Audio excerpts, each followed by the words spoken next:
We've had years with profound changes to local newspapers, radio, or TV stations, but 2017 might be the first to see tectonic shifts across every medium, in print, on the dial, and on your TV screens.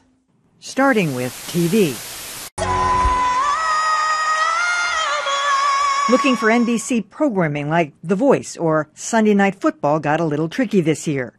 That's because NBC jilted longtime affiliate WHGH to start its own local station. This is NBC Boston. But with a weak signal and random channel placement, viewers have been slow to come to the new NBC. Right now on 7 News at 9. While WHGH continues to fight it out as an independent station with expanded local newscasts.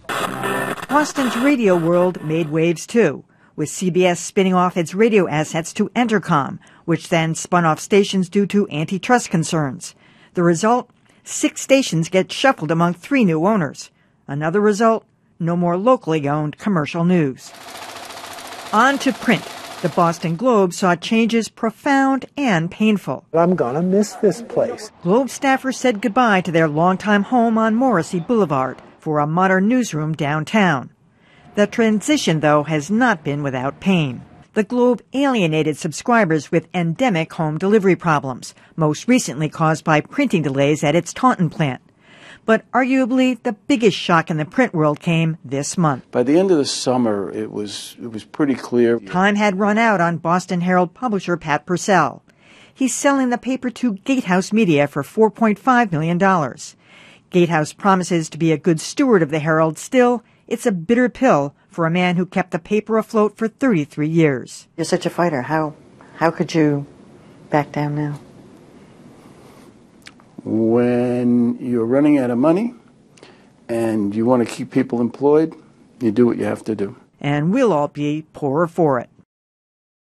I know you have some issues with the Herald yourself, John, but I mean, one of the great things about Boston has been a 2-newspaper town. And a lot of the things that the Herald has done over the years, they've lost a lot of staff. They've really, wiped out some of their really great political reporting, some of the other people that they've had there. They still have a pretty decent sports department, and they try to be a little contrary and a little more conservative. And some of the voices they brought in, or Herald Radio was an attempt. The point is, they really worked it. They worked it, and I don't know what's going to happen, Dan. You may have a better sense of that with Gatehouse. I mean, my guess is that they're going to get rid of some of the high-profile people who cost them the most money, maybe Howie Carr and some of those types, but it won't be the same.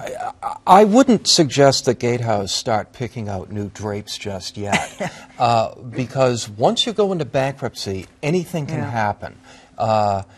What happened with the Herald is that they hired a newspaper broker and shopped it around. So everybody in the newspaper business knew the Herald was for sale, and Gatehouse emerged as the most interested party. However, it's since been reported in the Herald that 3 other potential buyers have emerged. Now, since everybody in the newspaper business already knew the Herald was for sale, we have to assume that these are non-newspaper people, possibly local business people who are interested in keeping the Herald going under local ownership. I would keep a very close eye on that, and depending who the identity of these people is, it could be a better outcome for the Herald than Gatehouse. I know we have a bunch of topics to get to. I got to make an additional point about the Herald. I've heard a 4th potential buyer has come forward in recent days. It's also my sense that in the newsroom, I saw how emotional Pat Purcell was in your conversation with him. My sense is that among editorial employees, there is frustration with his approach to newsroom management over recent years. And there's also, I think, frustration that when he sold the Herald headquarters for that big ink block development, that revenue wasn't put back into the paper. So I'm not sure that newsroom staffer is sad to see him relinquish control of the paper as he is to give it up. I really kind of want to move on to the radio scene too, John, since that affected you so profoundly. I asked you for an email of one of your colleagues this week, and it just struck me, so-and-so at iHeartMedia. Right.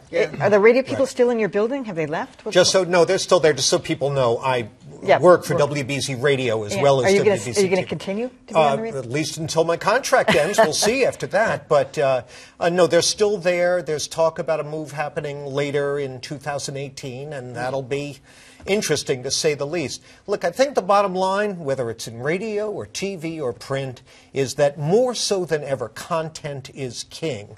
Now, good content, you see the Boston Globe, I thought, had a very good year with a lot of the content they produced, not to slight anyone else. But it's not a guarantee of financial solvency or growth by any means, but it's the key to survival.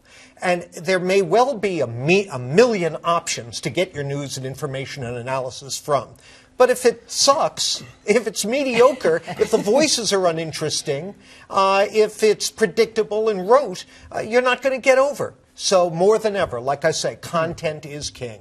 And I would just add that I know if you've been in the market a while, as I have to keep thinking, okay, now where's NBC? Oh, yeah, right. Me too. Okay. You know, and I'm sure it's fine for other people, but I do think that's an issue for them a lot because I'm always, and then I land and I say, no, that's not it. And then I'm looking for the local news on it. I mean, it's just, it's hard. And I think that I still look for 60 Minutes on BZ. Yeah, I know. I mean, it's really that people make light of that, but it's not so easy to change that and find, find yourself again and feel comfortable. So they got an uphill battle there, I think. And, one other thing real quickly I would point out at the risk of being self-aggrandizing here, WBZ TV, we've had a really good year. We've had a lot of growth.